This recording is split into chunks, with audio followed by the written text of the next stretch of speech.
पावसामुळे मुंबई गोवा महामार्गाची पुरती चाळण झालेली आहे। मुंबई गोवा महामार्गावरचा खड्ड्यांचा एक व्हिडिओ व्हायरल झाला आहे।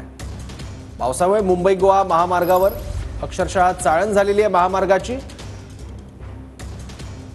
तर हे खड्डे दिसतात मुंबई गोवा महामार्गावरती। त्यामुळे रस्त्यांमध्ये खड्डे आहेत की खड्ड्यांमधून रस्ते, हा प्रश्न ही सगळी दृश्य बघून पडतोय।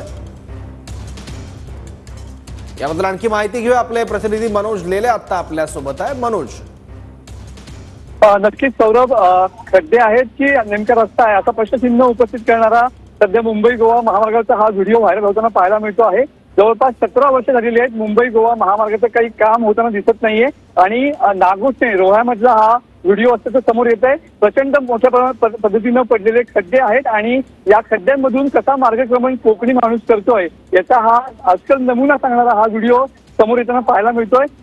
रस्ता दिसतच नाहीये, प्रत्येक रस्त्याला या ठिकाणी भले मोठे खड्डे पडलेले आहेत आणि अशा परिस्थितीमध्ये चाकरमान्यांनी प्रवास कसा करायचा असा संतप्त सवाल या ठिकाणी उपस्थित करताना या ठिकाणी पाहायला मिळतो। त्यामुळे हा व्हिडिओ सध्या सोशल मीडियावरती व्हायरल होताना पाहायला मिळतोय। सौरभ, ठीक आहे मनोज, धन्यवाद या माहितीबद्दल।